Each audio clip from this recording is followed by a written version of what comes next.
Hey, this is kind of a tactical optimization data dump. It's not going to help you start selling the book, but if it's already selling, it'll help you sell more copies, get more data, do things more efficiently. Well, let's talk about landing pages. So this is the landing page for Workshop Survival Guide. This one's a little fancy and designed. This is the landing page for the mom test. This one's simple, right? It just links out to Amazon, has some testimonials, has some author info, has a way to get people's emails or sign up. The landing page people spend a lot of time on, but it doesn't really matter that much. You can be as simple as you want because the best landing page for your book is actually the Amazon page itself, not your standalone website. The point of your standalone website is to get people to the Amazon page, right? If they're like, or to tell people on a podcast a simple URL to go to. Um, but then on the Amazon page, this is where people actually make a purchase decision. And so things like this description, people don't spend nearly enough time on this. They just copy paste what they've got on their book's back cover. But actually, this is the most important sales copy, you're going to ever write for your book. And what you put here is way more important than what you put on your landing page. Uh, Apart from this, down below on like the German version, there's this extra block of images. All these yellow images, well, these are machine translated, so it's a horrible translation and it's ugly. But like these image blocks here from the publisher, this is called A plus content, and a lot of authors underutilize it. If you go to Write Useful Books, for example, um, from the publishers, this is the A plus content, like the letter A and the plus symbol. Um, you can put anything here. So this is just like a glory shot, right? A promo shot. Here's a big testimonial. Here's like benefits. You can go on and on. You can have author info. You can have story time. You can have excerpts. Like you can use these images as creatively as you want. Then you've also got a space, editorial reviews. It's different on every language, which is why this is annoying for me to find because you have like 12 different amazon.com, .de, .es, .co.uk, and you have to manage these separately on each of the country sites, which is one of the reasons it gets missed. So editorial reviews down here is a place where you can just add free text. Now, it's called editorial reviews. Editorial reviews are reviews that get sent to you or that get written in the press rather than get submitted to Amazon. In theory, it's meant to be press reviews, but it doesn't have to be. But you see here, we've just used it for a different purpose. We've used it for extra author bio stuff. Um, so between the editorial reviews text section and the A plus image section, you actually have a lot of freedom to design your Amazon page in the way you want, which most authors underutilize. So make sure you nail this, and then you can get creative with the A plus and the editorial reviews. Another thing worth mentioning is image reviews. I do not recommend trying to trick Amazon with fake reviews because Amazon is way better at detecting it than you would think.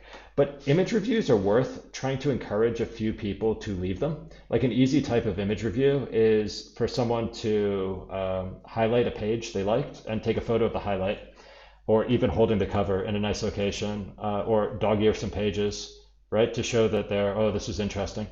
Um, the reason I mention this is because image reviews appear at the top always, regardless of the rating, and even if they're not from a verified person. So you can send someone like a pre-launch paperback who's like an expert in your field or a trusted colleague, ask them to write an image review, and that's going to appear at the top, as long as Amazon doesn't think it's completely fake or incentivized.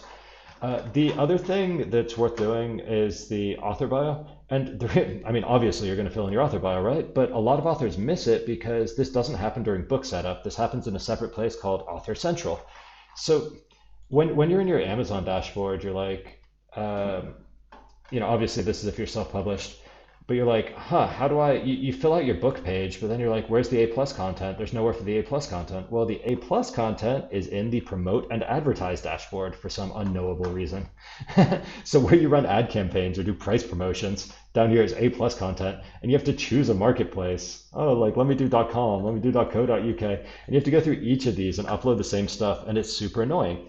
And people don't do it because it's annoying, but it's worth it, right? So you carve out the afternoon when you want to optimize. You log into Author Central on Amazon and you fill out that and you connect your blog and you put up the image and et cetera, et cetera. Treat this like a real website and not just like a throwaway is I guess what I'm saying. And your actual book website can be a throwaway because all your book website needs to do is link to Amazon. Speaking of which, when I copied this link, I go right click, copy link. And I paste the link. It's not linking to Amazon, it's linking to genie.us, genius slash workshop survival. Now, this does two things. So if I click on this, you'll see that it redirects me to, I'm in Spain, and it has redirected me to the Spanish Amazon. If I was in the US, it would redirect me to .com, in England to .co.uk. This is pretty nice because you're bringing people to the right Amazon store, so it removes a little friction from the purchase. But it also gives you stats. So if I go into my Genius dashboard, so this is the Genius Link dashboard. This is a paid product, but it's really cheap. It's a few dollars per month, like $3, I think. And it does a lot for you. So in addition to the redirecting, you can create as many short links as you want for your book. So you'll notice that this one's Workshop Survival VM. This is Mom Test V, Mom Test Spanish, Platzi. So I create a different short link each time I'm doing a promotional thing. So a blog post, a newsletter mention, if someone promises me that they're going to do this amazing promotion of my book, I'll give them a custom Genius link, and then I can see like, wow, they took a lot of my time and it got 11 clicks. That's not 11 purchases, that's 11 clicks. So probably one or two purchases. Whereas other things might be like, a lot of clicks. And if I go into, where's the stats? If I go into the stats, I can see a bit of data about the timing of those clicks and where they come from and other stuff, standard analytics stuff. Um, who's referring the traffic. So I mainly use these to figure out like which promotional partners are worth working with again. Now, the other thing it does is on Amazon. So up here, this top bar is basically saying that I have an affiliate account. So I can get an affiliate link. And if I use the affiliate link and someone clicks on it and then they buy stuff, I get like a 10% commission. I'm not sure the exact percent, but it's something like that. But that's really annoying to always be going and doing custom and it's different for .com, .de, .es, etc. So on Genius Link, you can put in all of your country affiliates one time for Amazon. So you spend a day, you set them all up for the different stores, and you put them into Genius. And then whenever people click a Genius link, you get attribution on your affiliate stuff and you get your 10% commission.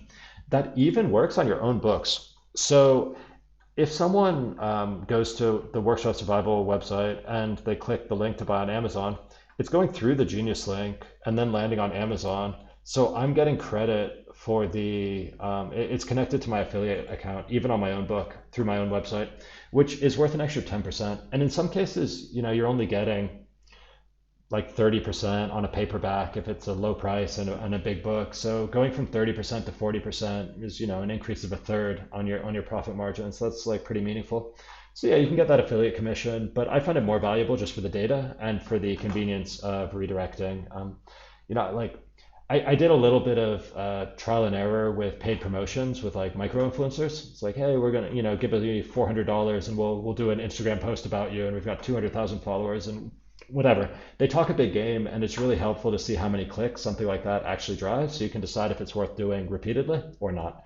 For me, it was always not. They sounded great, but big follower numbers don't always convert into lots of book purchases. Everyone will tell you a story about how they've got this amazing marketing platform, or they're going to give you this amazing mention in their amazing newsletter. And it's like, you need a way of separating the wheat from the chaff, and that's like click data. So that's how you do that. Cool. So we covered the landing page, we covered the Amazon page, we covered Genius links, A+ content, putting time into your description, doing your author info.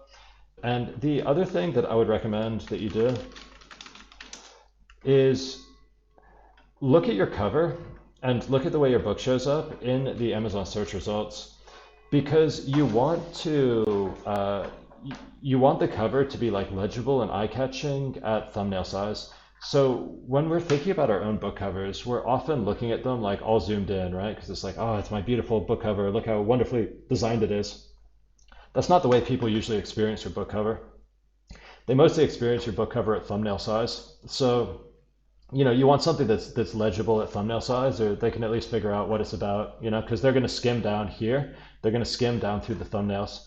And so finding stuff that grabs them. And sometimes they're scrolling fast. So you want, if you can, even if you squint your eyes and blur your eyes, you want them to be able to guess the genre. Like to me, Write the Damn Book Already, like that's a cool title. I get it. It's legible. That's all good. But under the squint test, that doesn't look like a how-to to me. That looks like, I don't know, like the coloring, the typography, it like looks like it's from a different genre. So when people are moving really fast and it's a thumbnail and it's blurry and they're not reading everything, is it gonna catch their eye? So I think that's it for those optimizations. I guess while we're here, I'll show what the Kindle dashboard looks like. So your Kindle like data is pretty good, but it's not real time enough that you're really going to be trusting it as like a live data source. So this is like the estimation for, oh my gosh, Amazon. This is like the estimation for today, for this month so far. So where are we? We're like 10 days, 11 days into it. They're always changing these dashboards. So it's like, truthfully, when we're working off of book data, we tend not to use Amazon's dashboards. So it's like, here's like book sales by day. You can go like historical or, be like, give me the last year or whatever. It's okay for getting a sense of, is it trending up or down? But the data is like a bit delayed. So this is like a year's data, and I'm happy that it's not falling off a cliff, right? And if you look at lifetime data, it's trending upwards, in the long term. So I'm like, okay, that's cool. These are different translations of the different colors. So like the data is okay. You can export it into CSVs or Excel sheets, which is what we usually do. So we keep separate Excel sheets to like have a better sense of what's happening and to keep a permanent record, because Amazon is not good about consistency, so I like to we download our data each month or each couple months, and we add it to our own dashboard or our own spreadsheet, and that's like the canonical version. Then most of what you do happens through this dumb little bookshelf thing. You've got like your marketing tab and, here and, promote and advertise, other actions. I don't know, it's fine. It's like a good enough dashboard. When things break, which they do sometimes, the trick is to call Kindle Direct Publishing on the phone.